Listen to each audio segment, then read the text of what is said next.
And hello, everyone. Welcome back. My name is Malik. This is your boy BB, and we are the King of Average podcast. And today's going to be an exciting show for y'all because we brought back by popular demand the cigar, baby. Let's go. Yeah, a lot of people said the backyard vibe was definitely much more enjoyable to watch, with a cigar in hand and stuff like that. So, yeah, by popular demand, we definitely brought it back. I mean, so many people asked us, how many people you think just ballpark? Um, I want to say point 0.5, which is like the most traction I think we've gotten so far, from our viewers. Like half a human being? Like, Yeah, they're like 410. who the heck? Yeah. That's not the point. The point is we're doing what you want us to do. So we're talking about acceptance, huh? Yep. I like it. The topic of acceptance, I like it because something that happened recently that made me think about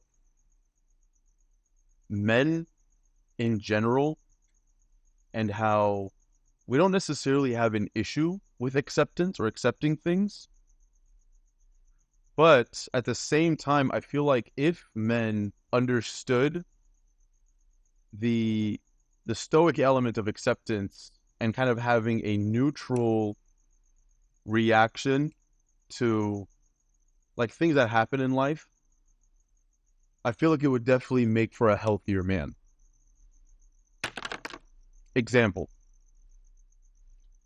uh, in the realm of business, there's ups and downs.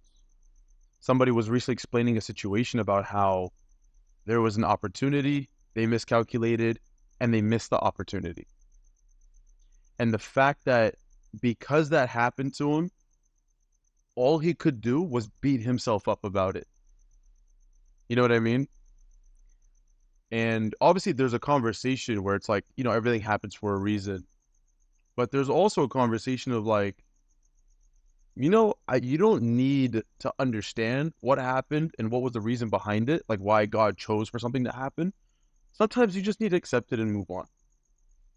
You know, some people are like, oh, maybe you'll see the wisdom further down the line. Dude, sometimes forget the wisdom. Just move on to the next thing. Because just like anything else, the more you're going to dwell on it, right? The later it takes for you to accept, the more pain you're going to go through. And the longer it's going to take for you to achieve the next goal. So that's kind of like that's how I want to introduce it today. You are a hoe. Facts. So one thing that I do want to question though, like would you say that like it holds people back from moving on? Like would a lack of closure and hanging on to the reason why you didn't get that job, that girl didn't fall in love with you, or any other position or any other situation, would you say that that's detrimental to a person, to their development, if they're so hung up over they need to know the why behind everything? Before we get started, before we move forward, shout out to today's sponsor the sponsor for today's episode. Shout out to me reading a sponsor. Clearly we don't get any. But shout out to the sponsor of today's episode, Mom's Products. That's Yeah. MOMS Products. They come at you with the finest of fine Mediterranean products, Greek yogurts, sweet yogurts, salads, chips and dips, and flippin' and pita bread. Straight fire. Check them out on Instagram. Check them out at your local farmers market in the Los Angeles area. And now back to the episode. So my question is, for that one person that needs to know the why before moving on about every situation, Right. do you feel like that's how detrimental do you think that is to a person? I think abso-flippin'-lutely, bro. 110%. I think not having closure, does it hold a person back from moving forward? That's kind of your question, right? Uh, Listen, as much as before we get into tangents, the answer is yes. It's going to hold a person back because at the end of the day, there is an emotional aspect to every human being. At the end of the day, there's an intellectual aspect to a human being. And sometimes whatever the matter is, it combines both the emotional and the intellectual aspect. That is going to naturally cause a lot more friction, you know, as opposed to it just being an intellectual aspect, or as opposed to it just being a emotional aspect. So if you can find ways to create closure without actually receiving it per se, then yes, I think it would definitely be a lot healthier on a person. So basically, self-closure. You come to closure just by yourself. Right, right. Which I mean, maybe Ahmed Ruiz doesn't agree with, but then again, it's more like a misunderstanding rather than a you know argument. So Shout out to Inside Jokes. I agree with that.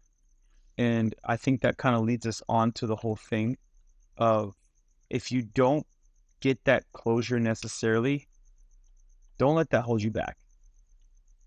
And at the end of the day, that goes up to what we really want to talk about is stop feeling sorry about yourself. Because that girl didn't text you back. That recruiter didn't text you back or email you back. Just at the end of the day, you need to deal with life and just keep on. I'm not going to say take it a day at a time, but there are times where you do need to take it a day at a time. There are times that you, as much as we want to plan, as much as we want to like try to plan out our next 5 years, 10 years, and our goals and our ideal living situations, which is very important, there are many times where we're forced, ish happens, and we're forced to just lock it down to see what's happening now and what we can control now.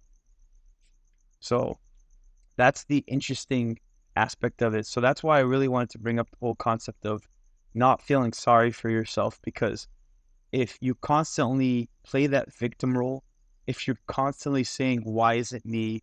Why is the world doubling down on me and just crushing me? You're not going to progress. You're not going to progress. And that might sound a little harsh, but I feel like that's one of those things, like a reality check that we at least need to tell each other, or really ourselves, to be like, yo, this is the situation. No one's here to listen to me. I'm here. It's time to move on. What do I got to do now? And then eventually just keep it going. Eventually you might find that solution. You might find that answer. Or maybe, as you said, maybe later on, you might see that sign. Like, oh, you know what? I'm happy I didn't take that job. Or you know what? I'm happy I didn't continue talking to that one girl because this, and that. SubhanAllah, man, there's many times in life where we find out those situations, or we find out those answers, those closures, but later on. And at that moment, it sucks and it stings. But once emotions calm down, and I feel like God presents it to you at the perfect time. Once you're mentally ready to basically to receive that closure, to receive that reason why, that's when God presents it to you.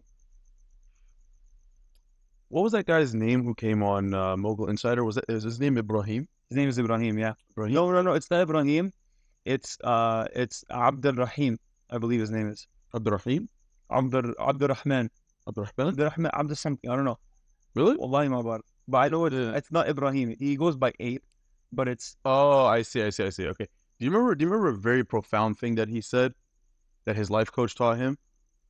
Like one of the basic things his life coach taught him was basically the idea of like, everything's going to crap right now, but here's a mindset, here's a perspective. If everything was perfect, what happens next? Oh, I'm sorry. We switched it up. I think his name's Omar. Ahmad. Oh, it is Ahmad. The other guy was Ibrahim, or not Ibrahim, but Abe. I mean, to be honest with you, I don't even know. Whatever.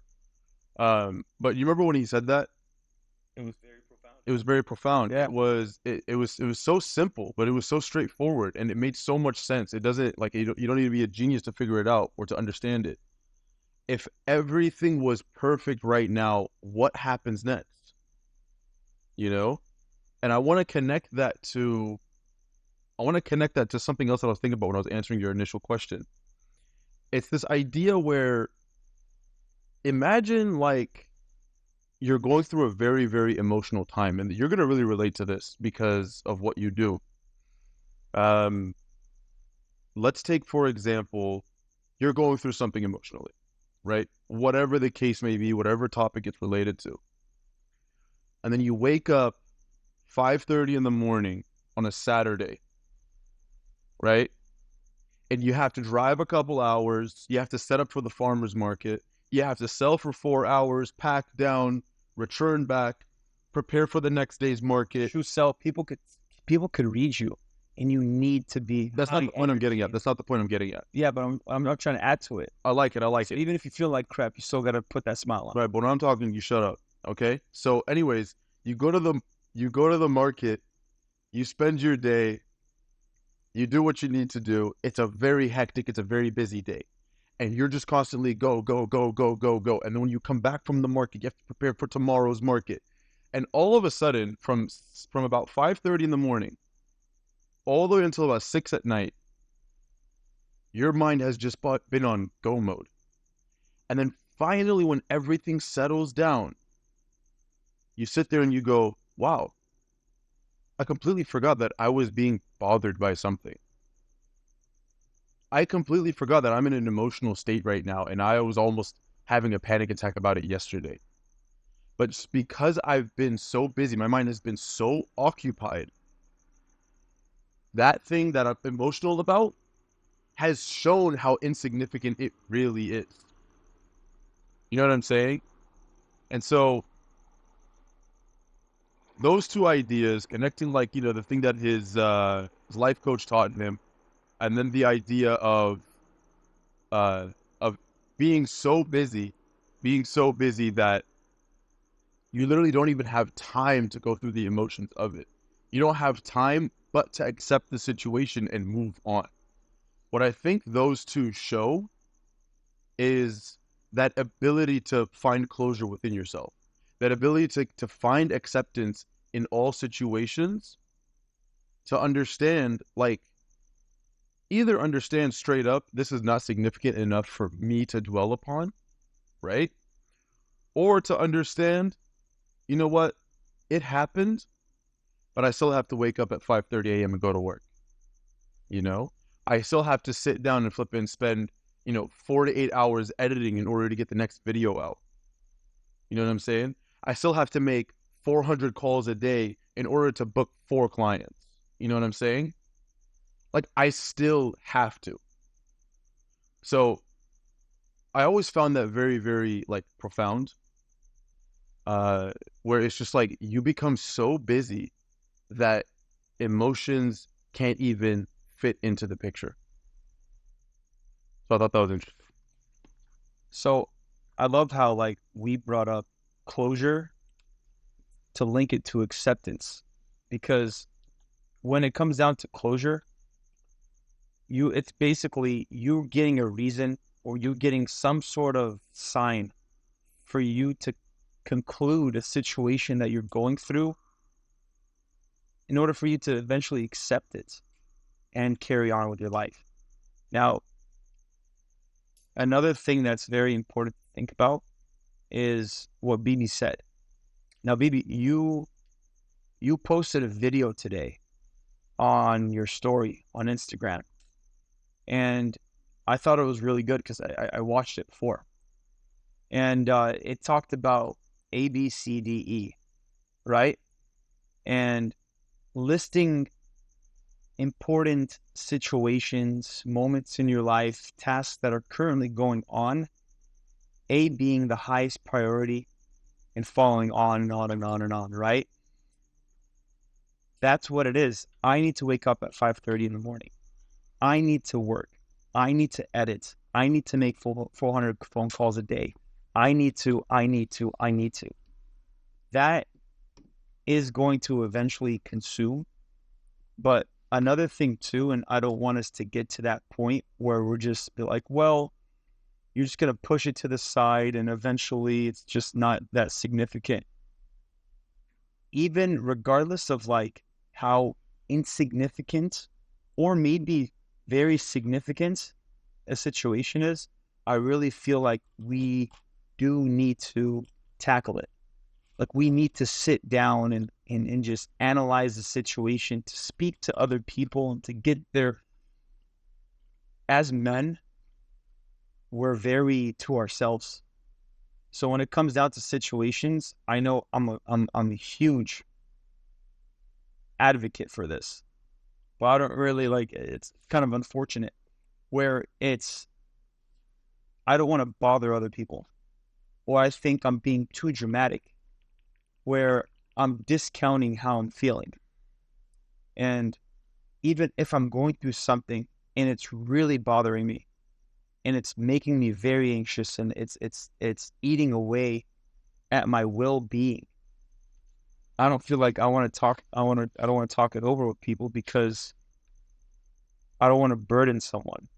Or maybe it's not that big and maybe I'm just overreacting. Well, what happens if you're not overreacting? What happens if you're feeling that way because it's your body telling you, yo, like you're hurt. Yo, this is very important. You need to tackle this on as soon as possible. Get help. Seek help from other people. Get advice from other people. Question. So for someone like you who they might go through things, but they know they don't want to burden others, and they kind of just like they prefer to keep it to themselves.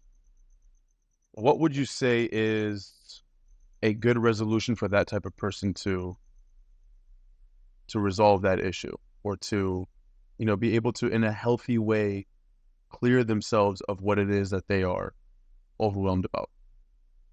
A healthy way to go over things or to get things past you, and it's very important, is realize that your situation is important. Realize that you are important, that you deserve to get past a certain situation. And that's the whole point of having friends or having family or having just maybe one person that you can just go to for anything, whether it be a family member, a close friend, maybe a distant friend that you haven't really had much conversation with, but you know that they give the best advice and they're always there to listen to you. So like, understanding number one is that you're worth it. And any situation, large or small, if it's making you feel a certain way or it's constantly making you feel like crap, you got to understand that this is a big situation. That this isn't something that you're overreacting about. So, I mean, what means of healing do you recommend? Air it out. Okay. Air it out, man. And this is from 28 years of holding it in and like not even talking to anyone about things.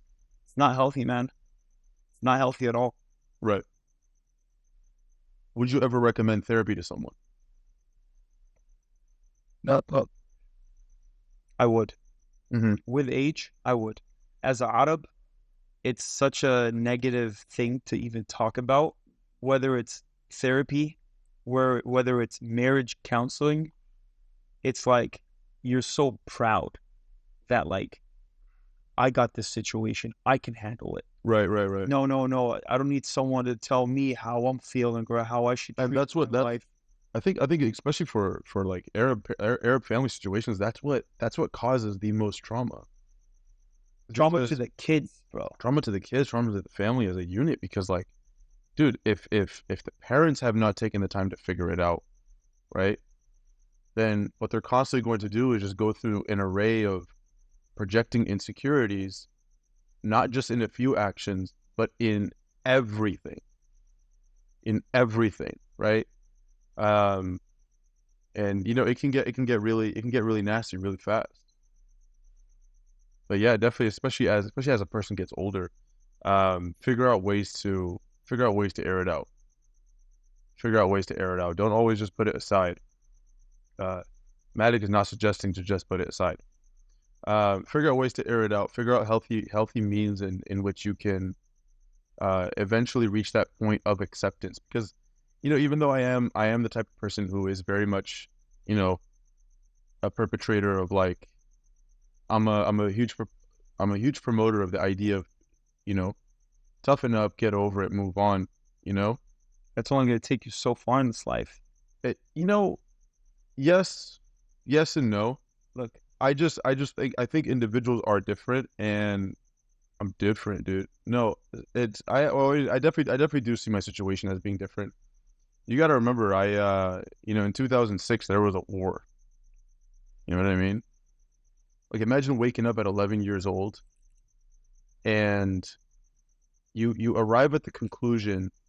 You're 11 years old, Ahmedic, and you arrive at the conclusion that somebody else has determined that your life is insignificant at 11 years old. You know what I'm saying? And it was to call it a traumatic event is very light. You know what I'm saying? Um, to watch the entire country turn into a ghost town, to be able from your own balcony look out into the distance and see the airport with a mushroom cloud. You gotta you gotta realize that an 11-year-old is not supposed to witness stuff like that. And I feel like there still is a lot of unpacking that I need to do from that experience. And I don't use that as a reason to hold you back. hold me back or be a victim or whatever. As a matter of fact, like you don't know this happened to me unless I bring it out so often. You know what I'm saying? And even when I bring it up, I always bring it up as kind of like, oh yeah, dude, it was crazy. They're like bombing the airport. Um, but yeah, it's very interesting. But it's also kind of one of the reasons why, when we're having that personal conversation about the car accident that we went through. You know, you had a moment where you were like, you know what, I need to take life more serious. I had a moment where I was just like, life is kind of just a mess, you know? And the reason why we experience that differently is because, I think it's because of that situation that I went through, right? And so you go through an experience like that as an 11-year-old. And then eventually you come, alhamdulillah, we were able to get out of there. The U.S. Embassy was like, you got a passport, we're shipping you out ASAP, right? So nothing ever happened to us, nothing ever happened to our family, alhamdulillah. But you come back to America and I went through middle school, that's when we met. You go through high school and you see the dramas that people go through. And you see the things that causes people to, and I no warnings, nothing, right?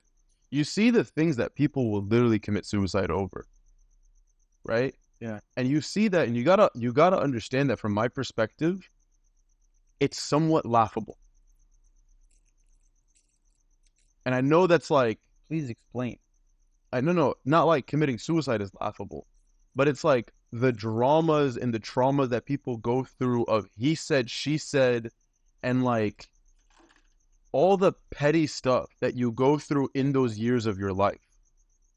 All those petty stuff. And that's why I was so good at being able to ignore it.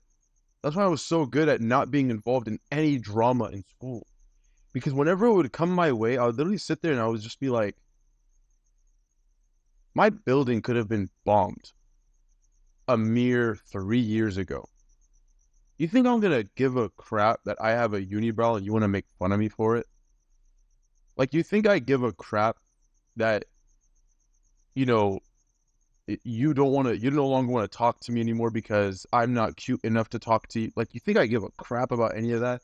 So it's very easy because of that experience, because of my experience in life, it's very easy for me to be that person to just get over it and move on. And I'm not saying like it's like that for everybody, but I'm saying it definitely should not be an option that people always dish out and just be like, that's an unhealthy way to do it. So, by all means. so basically, what I'm understanding from your situation is you don't, other people, basically, you didn't have that luxury to complain. You didn't have that luxury to air it out because at that moment, your freaking life could have been lost at any second.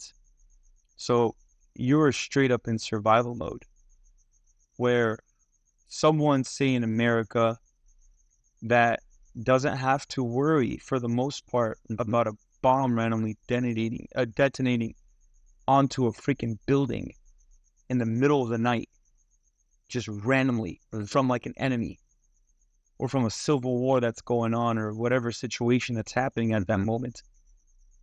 We can sleep peacefully knowing that I'm gonna wake up tomorrow. Mm-hmm. And if I die, it's gonna be because it's gonna be of like natural causes.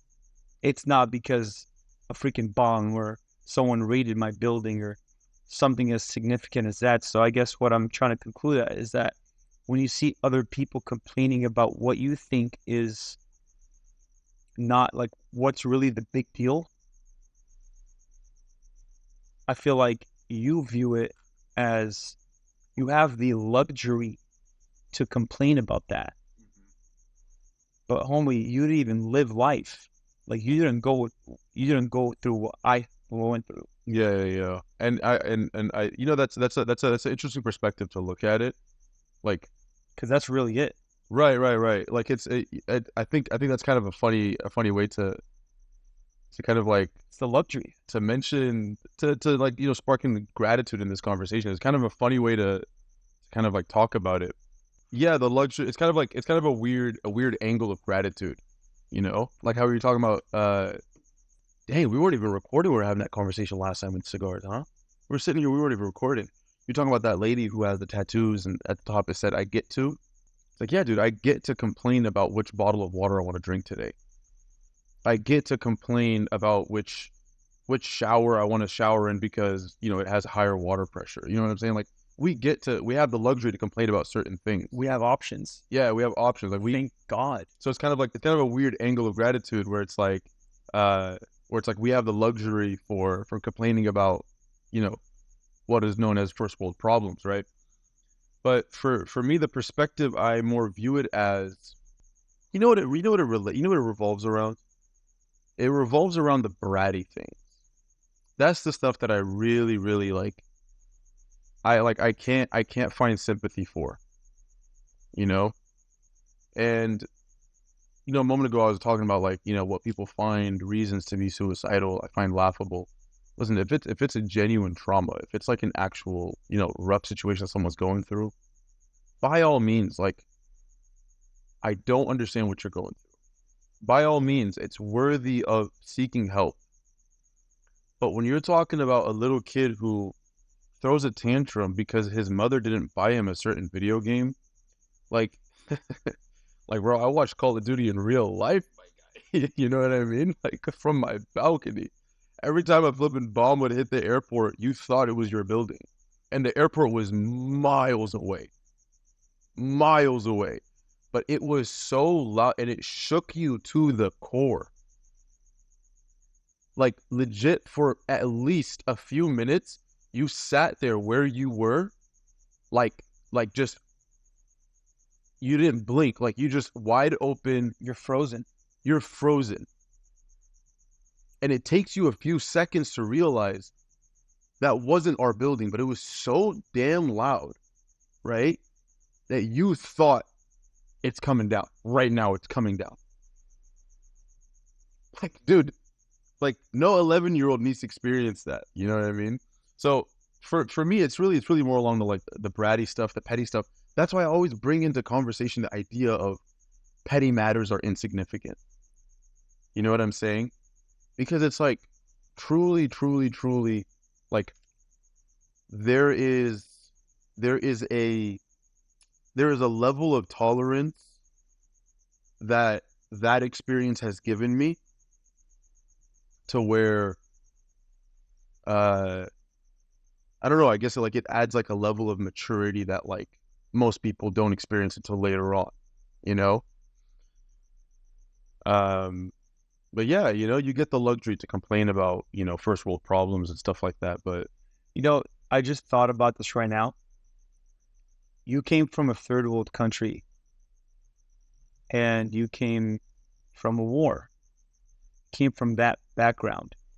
And I always wondered why people from third world countries come to America barely speaking the language and they make a killing. They take advantage of all of the opportunities that this great nation offers to people. And instead of your average American that's born and raised and really in my situation, it's just complete spoiled, that we take clean running water. The fact that it's midnight right now and we still have electricity, that we don't need like to refill water tanks, that we don't need to buy more propane for the gas.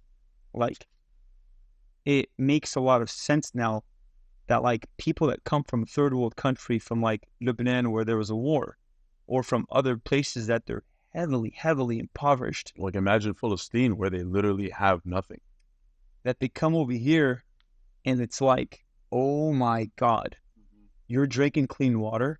You're going to open up the faucet right now. It's clean water. You shower every day. You shower dude, it's all those things that we don't really take into consideration. We, meaning the average American, that when you get here, when an immigrant gets here, it's like, I have everything. I have everything. And it's like, I always see it from my dad. The other day, my dad and I were talking. There's this there's one guy. I wouldn't call him a kid anymore, but he's a kid in how he thinks. But he's about like 24, 25 years old. And my dad was telling me how lazy he is and how like unmotivated he is. Then my dad legit looks at me with like the most passion and aggression ever.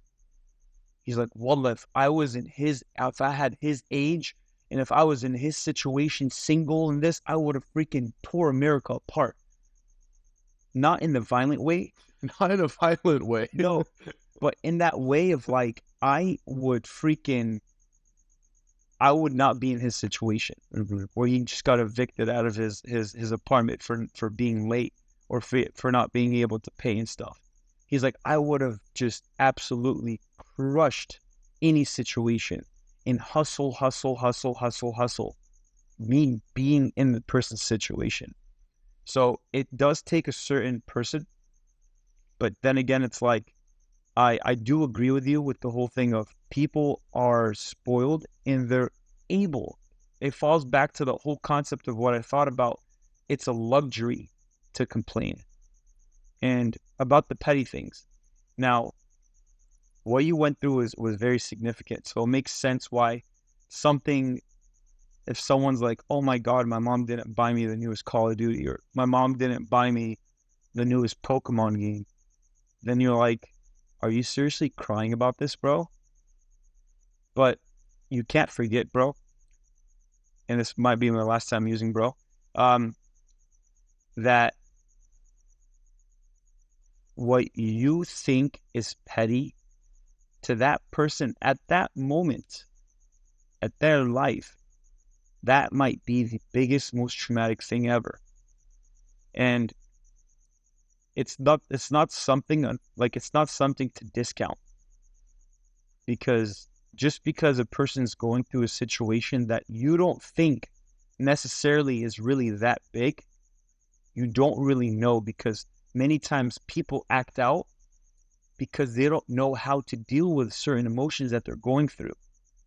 And it's still considered a brand new experience. And they're going through it. Yeah, there's going to be, like, that is kind of like, that's the highest level they've experienced so far in their life. So it's going to be significant. Correct. Yeah. So to a well-experienced person, meaning that your situation, your background, you're like, what the heck are you complaining about? Just be quiet and go on with life, because that's really your response to that. But what I would say to that person that's going through something at that moment is definitely air it out. But at the same time, too, is be self-aware of your emotions, because that's one thing that you can control. And it's always like those motivational speakers, and I'm talking about the legit motivational speakers. What they always talk about is that one person, that one situation, that did not make you mad. That wasn't the cause of your anger. The cause of your anger, of your depression, of any situation that you're going through is you, because you were able to interpret it and have it have so much of a negative effect on yourself. So really, that whole speech is your emotions are up to you. How you deal about things is up to you. If I'm dealt with a negative situation, my whole thing is I'm good. My whole thing is do better. Personally, that's how I think about things. And what I talked about airing it out is I don't air out any small situation like, oh, I was on the freeway and someone flicked me off. And I just can't believe it. My whole mind has just been thinking about that one situation. My life just will never be the same. Because you're like, okay, that situation, were you harmed? Were you threatened? At any point, you fear that you were going to lose your life? No. Were you at any sort of financial threat? No. Was your family at threat? Like, you have to think about these things, and you're like, no, no, no. Okay. Mentally tell that person to screw off and go about your day. Laugh it off and go about your day. Now, that's just one situation. Now, many people deal with stress differently. In high school, we were we were in that age in high school and also middle school of that whole emo phase where people were feeling depressed and sad and just like preteens / teenagers having all these emotions and not being, or hormones, I should say, not being able to deal with it. They would take it out on themselves. And if they were to be like, if you were to ask them yo, why were you harming yourself? Why were you cutting yourself? Why were you? And they would be like, well, maybe, right? Maybe. They might be like, well, my mom didn't buy me that video game. And you'd be like, are you serious? But once again, man, everyone's different.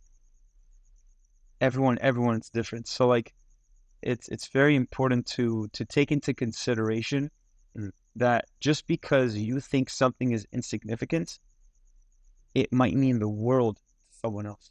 Yeah, and by no means do I ever impose my views on anybody else. I think you as a close friend of mine, you can attest to the fact that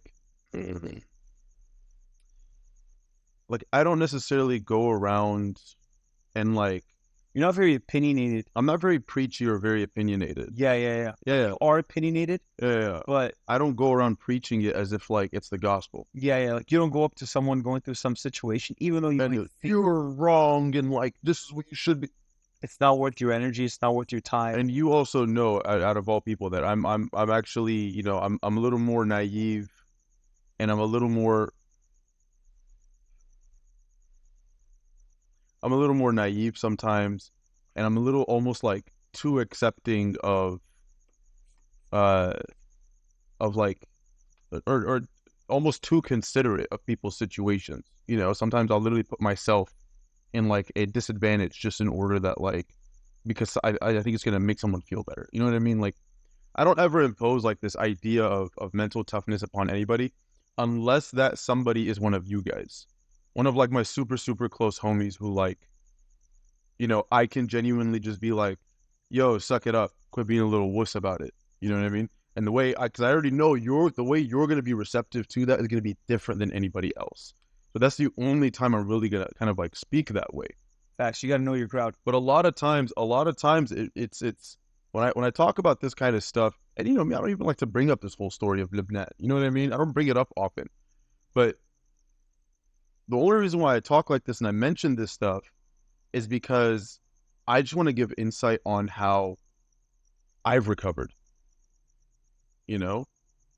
Not everybody has gone through an experience like this, right? Some people have gone through worse experiences. Cool. Maybe a little bit of insight on how I recovered from my traumatic situation is going to help the next person, you know? And for me, what ends up happening a lot with, kind of like, some of the situations that are a little bit less than intense, um, some of the situations that are a little bit less than intense, not necessarily like, some of the stuff that I might go through nowadays where, you know, maybe I would categorize it as petty. Maybe it's, obviously not something as intense as like going through a war. Typically what I'll do is I'll have a conversation with myself. Like, instead of airing it out to someone, I'll actually air it out to myself, out loud for myself to hear. And I promise you, more often than not, getting it off my chest is more than enough for me to start getting over it. Just getting it off my chest, just saying it out loud, you know? But that's very situational. It is very situational. But once again, it might be a method that somebody else could test out and potentially, Benefit. find helpful, right? Yeah. Air it out, write it out, maybe. Put it in a voice note, whatever the case is, just get it off your mind, get it off your chest. It's really going to not necessarily help you get over it completely, but it might start the process of acceptance. You know what I'm saying? It might start the process of acceptance. It might maybe just motivate you to forget about it for a few minutes, for you to move on to the next thing in your life, for you to then come back to a point where you can sit down and think about it, but then tell yourself, you know what? I was able to accomplish so much in my day without letting that stopping me. So maybe I can go and do more. And then once again, then that just becomes a snowball effect where you are able to, in a healthy way, move forward, right? And I think very, very similar in the whole conversation, in the whole realm of acceptance, people need to get better at recognizing and accepting their insecurities.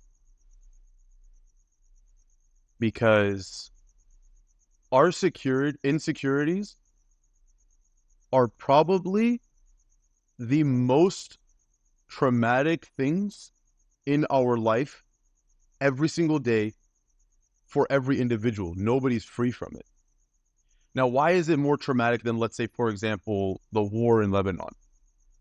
Because the war in Lebanon, it happened, it passed, I'm still alive, I wasn't hurt, my family wasn't hurt. Nothing has necessarily affected me from it, and like that's lasting until today.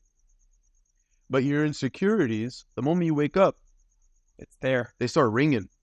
There. They start ringing. A day, 2 days may pass, and you're like, wow, you know what? Like, I forgot about them. Maybe you're with good company. Remember I was explaining to you, like, dude, whenever I get in the room with the boys, all of that stuff is behind me. I completely forget it exists. Probably one of the reasons why I'm so addicted to kind of like wanting to hang out with the boys, right? But some people, I'm sorry to cut you off, but some people might take that as you being avoidant of your situation. So this is why I brought this up. Recognizing and accepting your insecurities. I honestly do think it is important to have people in your life who help you forget your insecurities, because soon enough, they're gonna help you forget it so much to where you're going to attribute less significance to those insecurities. But that's a different conversation. What I'm talking about, recognizing and accepting your insecurities, is knowing they exist. And if you have the potential, so recognizing is the first step towards change, right? If you could recognize a certain insecurity, let's say for example, a financial insecurity, if you stop trying to avoid it, and if you stop trying to deny it, and you recognize that it's there, then what are you going to do?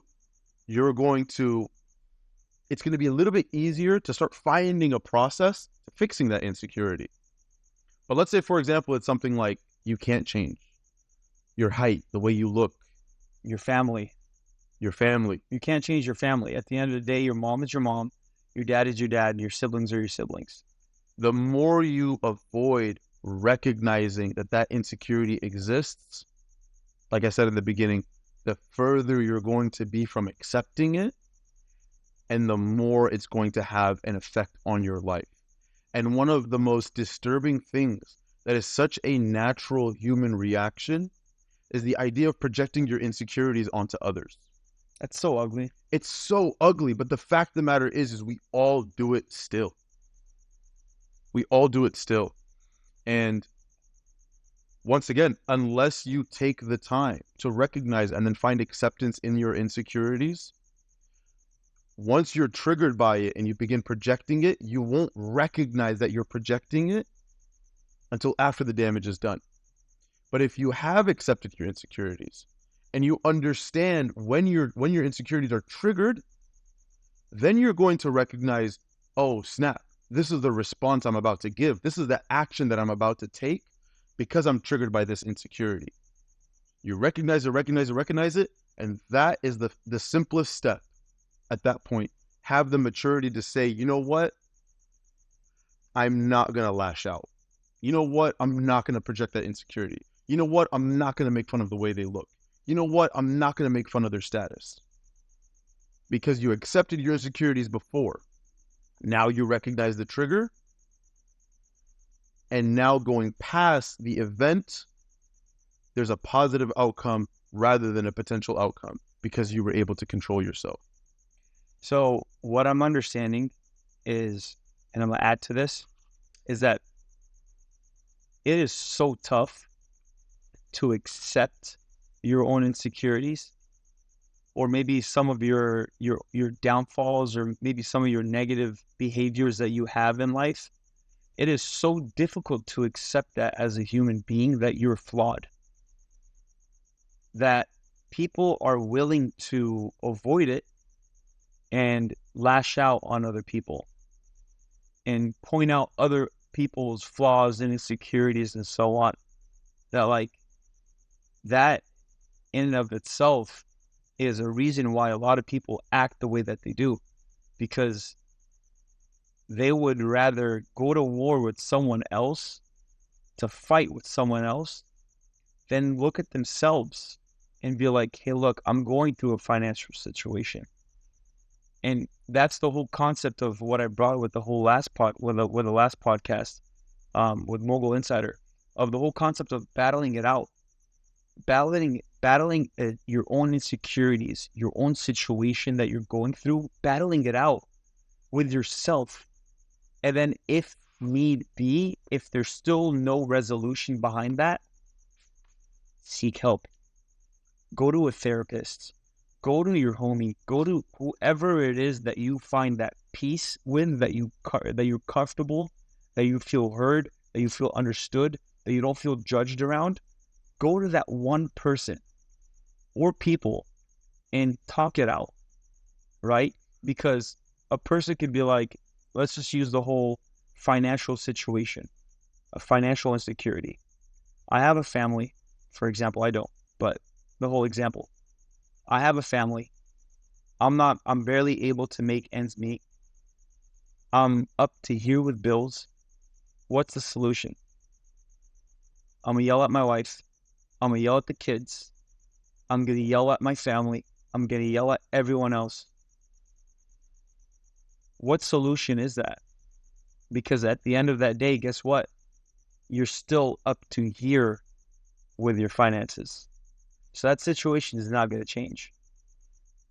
And that's definitely not the solution to changing your situation. There's no solution to it. You're not going to freaking yell at your kids and wife and your family and your friends and everyone else and have them hate you. And play the blame game. And then play the victim. You're the reason why. You're this and you're that and you're this because of the situation that you put yourself through. I'm not saying the whole concept of like you chose to get married. I'm not saying that. You chose to have kids. I'm not saying that at all. What I'm saying is you have certain situations. You're getting paid a certain amount at a certain job. There's 7 days out of the week. There are opportunities for you to either branch out and find something better, or add side hustles, or add other things to it, to your income. Work an extra job. Learn a trade. Be useful in that sort of way, and maybe that might be able to get things going. So like, oh, we heard that one up. But when it comes out to like being in a financial situation, we live in America, and I'm constantly going to bring that up because we are very spoiled over here, and we really, really, really do have it good compared to other nations. And I could speak over there. I could speak on this from personal experience, being Tunisian, right? Whenever I go to Tunis, whenever I go to a third world country, I'm always, always, always have that in my mind, like the comparison of, oh shoot, look at all the trash in the ground. There's not, like, it's like maybe 11 o'clock, 11 p.m., and there's no running water. There's like no running electricity. So I can't charge my phone. And the connection is not that good. And I don't have LTE, 4G, or 5G everywhere I go. Like, you get to come back to America and you have a newfound appreciation for like, yo, I'm taking all these things for granted. And the biggest reality check for me personally was, besides traveling, was the pandemic. That was the biggest reality check besides traveling for me, because here we are, 2020, the whole freaking world is locked down. You're just by yourself at the house. You want to catch a vibe? You can't, because at that moment, everyone's fearing for their own life. You might be contagious. You might get something from someone else. You want to say to yourself, you're not going to be able to work. You're not going to be this. You're not going to be that. You can't go out to a restaurant to order and just sit down and just have that simple human interaction that we're all so accustomed to. So there's a question I want to ask you, because I was asked the question today, because I was having this conversation about insecurities and like recognizing and accepting them in order that you don't project them. I was having this conversation with someone else today, and they asked me a question that, to be honest with you, I didn't know how to answer. So I want to know what your opinion is. How does one go about recognizing and then accepting their insecurities? Because, once again, insecurities are tough because they're ringing in your head every single day. They constantly nag at you at different parts of the day, right? So denial is everyone's favorite thing to do, especially when it comes down to insecurities. Because it's easy. Because it is easy, and we don't want to. When we think about our insecurities, there's pain, and we don't like pain. But how does one? Maybe I'm not asking the question right, but how does one recognize? How does one recognize their insecurities? That was a question. What do you think would be an effective way for people to recognize their insecurities, accept them, to transmute them into something good? I found that very interesting, because I feel like once again, me kind of just being like, just very like I feel like for me it's just like, this is wrong, you're not being a man. So it's like, recognize it, accept it, do different, be better. But how does one, like, there isn't necessarily a test that you can take to figure out what your insecurities are, Look. Stop talking. I understand your question. I'll eat more chips. I understand your question, right? And it's a really good question.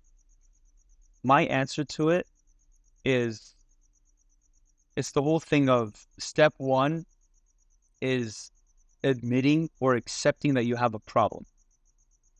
So if you have a gambling addiction, or if you have a drug addiction, you have to understand that you have an addiction. So now to bring that in, to answer your question is, if you have an insecurity, step number one, and the most important one, is to realize that this one thing is so significant that you understand that, look, this is an insecurity of mine that is constantly on my mind. So step number one is accepting it. is understanding that this certain thing about myself or what I do, or maybe my ears or my nose or my unibrow or my this or my that, you have to understand, you have to accept that this is an insecurity of mine. You mean recognize? Accept, recognize. Yeah, basically, You have to recognize before you can accept. Again, I'm sorry. You got to recognize that. So you're saying, because that's how I thought about it too. You have to recognize it first. It has to be a thing from the self. Like you have, exactly. It has to come from within. Or someone. You have to be okay with somebody being like, yo, check yourself. And more often than not, we assume people are going to get offended if you do that. Yeah, or they're just a hater. But yeah, but like I feel like that's such a horrible way. How does one recognize it? I'm not gonna say it's easy, but from my own personal experience, it's easy for me. Look.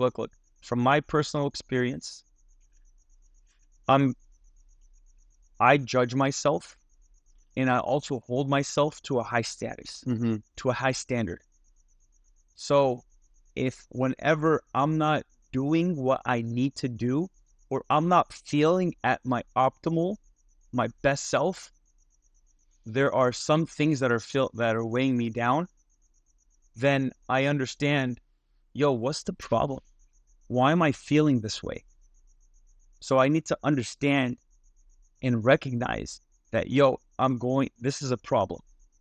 Financial insecurities, whatever it may be, self-insecurities, I mean. Step one is recognizing it.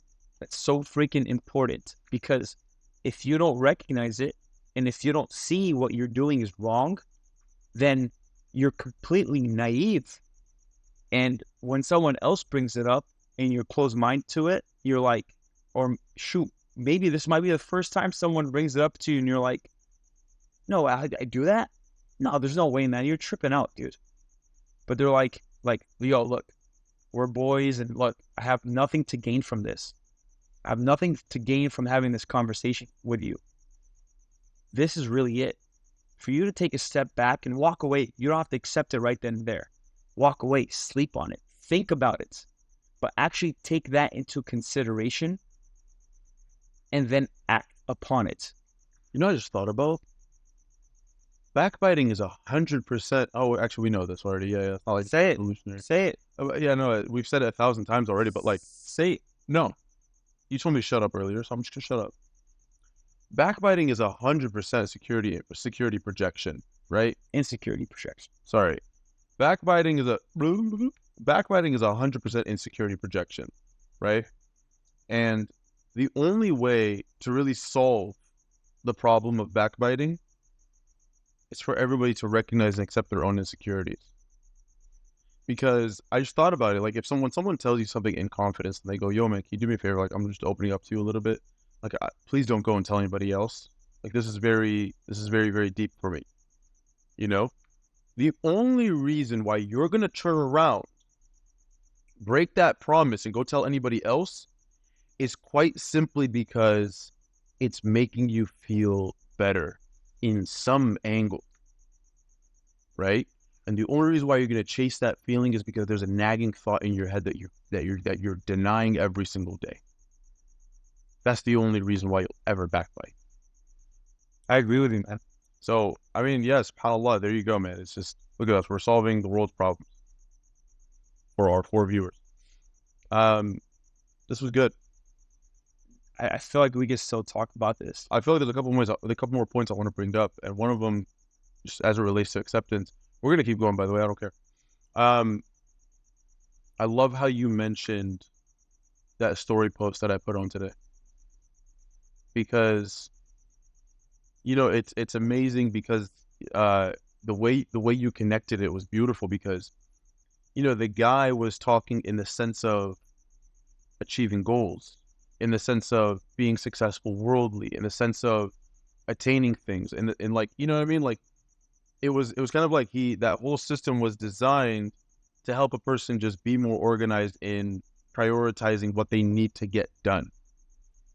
But the way you connected it with the whole idea of acceptance, where it's like you could put things into an ABC category, in regards to how significant they are in life. You know, a simple example could be like, uh, I'm not driving the car I want. Is that a priority? Something I need? When you already have a car, You already have a car? or you already, at least if you don't have a car at that situation, at least you have some sort of means of Is transportation. it even a B priority? Yep. Right? Yep. That's probably a C priority. The car you want. Because you think when you pull up to the hookah lounge, you're going to look dope in it. Yeah, because everyone at the hookah lounge is literally the second you pull up, they're waiting for you. Like, oh my God, look at this guy. 100%. I respect this guy now. Oh my God. You know? But that's ego. And then you can look at something like, you know, putting food on the table for my family. Or paying rent. Yes. You know? Vacations. Extra stuff. Oh, even vacations is more like a B category, to be honest. Maybe even a C category. But if you look at like what's significant in life, what are you going to put in that A category? For me, what's significant in life, what goes in that A category is things related to my faith. Am I getting my worship done? Yes or no. Am I focusing on building for the afterlife? Yes or no. Those are A category. You know what I'm saying? And so the reason why putting things into a priority category list for ABCs or whatever is going to really help you with acceptance is because when things do happen and they do bother you, and even the most petty of things could actually have a deep effect on you. And there's nothing wrong with that. The only thing that we could say is kind of wrong with that is how much you let it affect that A category priority. And it's a poison. It is an absolute poison. It's like an infection, almost like a cancer, where it just keeps on multiplying. And if you don't handle that, then eventually it's gonna go up in ranks to eventually go up to your A. Right. But if you can, whenever a situation happens and you start to recognize it and you take a step back, you have that conversation with yourself, like, all right, dude, what are my category A priorities in life? All of a sudden, whatever that matter is that's bothering you, hopefully will become less and less significant. So it's all over a short period of time. So I have an analogy I just thought about. So you're walking and you notice that there's a fire. Not a huge fire, just started. And what are you going to do now? At that moment, that should be A category where you need to put out that fire. But what some people do, right, is that fire resembles a situation or an insecurity. What many people do is they let that fire, they neglect that fire. They let it just continue and spread and spread and spread. Eventually, they're completely surrounded and they cannot exit. They cannot leave. They're completely engulfed. You just did something, my guy. They're completely engulfed in this fire. I don't know what you just did, but you just did it, my guy. So instead of when that fire was just that small, super small, you could have just quickly just tackled it, stomped it out, and you don't have to worry about it. Then you can actually go about your life. You let those embers turn into flame. That flame turn into a whole wildfire and lit the whole building down. Lit everything, your whole life on fire. Oh my God! You guys listen to this guy? All I was going to tell you to not give an analogy right now. Just give points. Let's finish this off. But that was the most insane analogy about insecurities flipping ever. So that's how I view things. I'm not even just insecurities, but there's a situation that's going on. You need to tackle it head on as early as possible, so it doesn't spread and then become a deep-rooted thought that completely shifts how you do certain things. Think about it. If you're surrounded by fire, la samahullah, hopefully we never, ever are put in that situation. You're not going to be like, Bibi wronged me a couple of days ago. You're not going to care about that. That's not going to be significant at that moment. Because right now, there's bombs going off in the den, and you're just over there at that moment living that situation.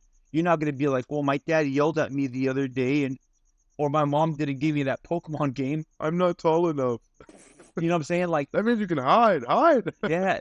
But like, that's the whole situation of that. At that moment, nothing else is significant except for what's in front of you at that moment.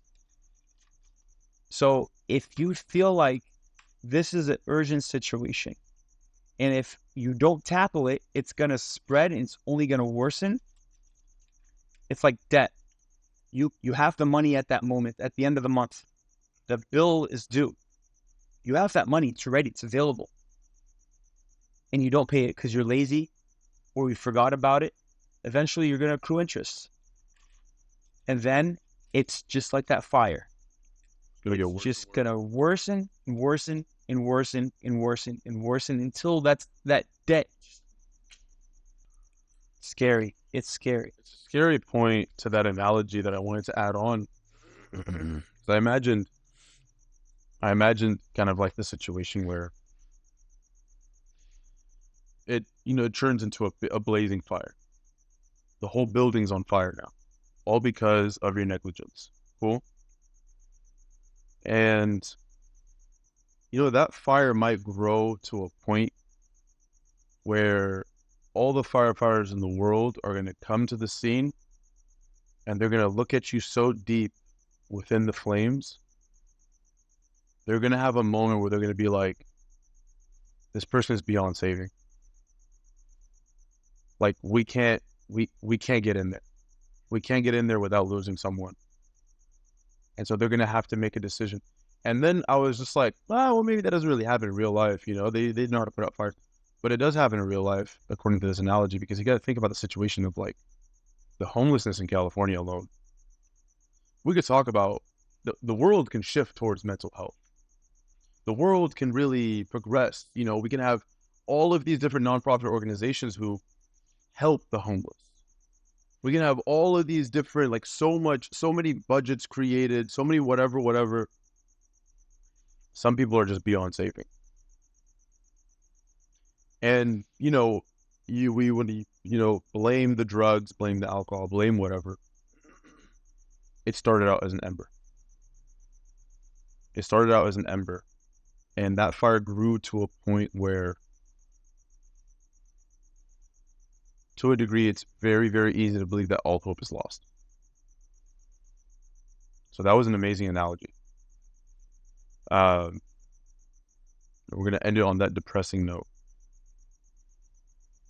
But I thought it was a good addition, though. But that makes sense. You know what I mean? Like, it makes sense. I know we want to end things, but I do want to add one thing to what Go ahead. Oh, go ahead. One thing that you said about the whole homeless thing, but it can also be translated to, not translated to, but you can also go on to other things too, is the whole homeless situation, right? What we're focusing on right now, from what I'm seeing, right? Could be wrong. Got to know the fine details of stuff. We're not guiding people to a solution. We're giving people money or giving people shelter, hoping or expecting that they're going to find a solution by themselves. So it's different when I mess up, you come up to me and be like, yo, you're messing up, medic. Or, meaning that you guide me, or you don't say that at all. You neglect it and you just let me go about my day and be like, he's going to figure it out, right? It's so obvious. He's going to figure it out. Mm-hmm. So we expect that. If you're going through some deep debt, you owe $10,000. I could be like, here you go, bro. Here's $10,000. What's the full-on solution of that? I'm going to give you that $10,000 expecting or at least hoping that you're going to get your ish together, and that's never going to happen again. But what happens eventually, due to your poor habits and all the other events that got you there, that you're not going to turn around and be in that same situation later on that year. So like, we need to shift. And good luck getting your money back. It's another talk. That's another talk, bro. But like, I guess what I'm going to say is don't give, guide. Guide people. Yeah. Right? When Islam, it slowly guided people. You shouldn't drink. You shouldn't commit fornication outside of marriage because of X, Y, Z. There's this, there's that. There's always a justification. There's always knowledge behind every single thing. So they're guiding you. When a person guides you, they don't force you. It's like a spoiled kid, right? The parents are just giving them the Mercedes. Parents are giving them the house. They're giving them everything. But they don't appreciate anything. As opposed to the father or the mother or just both guiding the kids, teaching them hard work, teaching them like ethics, teaching them everything, all the frameworks of what it takes to be a successful, effective human being. That is more than just a quick, here's a pill and just be quiet. Because it's just, here's a Vicodin, it's going to numb the pain. But how long does a Vicodin typically last for? It's not forever. It may be a day, it may be two, however strong it is. I really don't know about Vicodin. But like what I'm trying to get to is it's a short-term solution to a long-term problem. Mm-hmm. So when you guide a person, and that requires a lot of patience, when you guide a person to a solution, then that outcome, in my opinion, and I could be wrong, but that long-term is going to be a better solution to that person's life, more significant to that person's life than just giving it to them. It's like every journey, every struggle of that we've gone through, and all the negative ones, it made us who we are today. You wouldn't be able to adapt that mentality if you were not in that situation in Lebanon where bombs are going off and you're hiding and you're scared for your life. You wouldn't have that appreciation for life. You wouldn't have that sort of like mindset of, I'm not going to accept the pettiness of because Ashley from fourth period doesn't like me. She doesn't want to talk to me because of blah, blah, blah, some stupid reason. I mean, she was cute as hell, though. Shout out Ashley, bro. Screw you. But like, that doesn't mean nothing. So like, I'm gonna end it with this. Guide.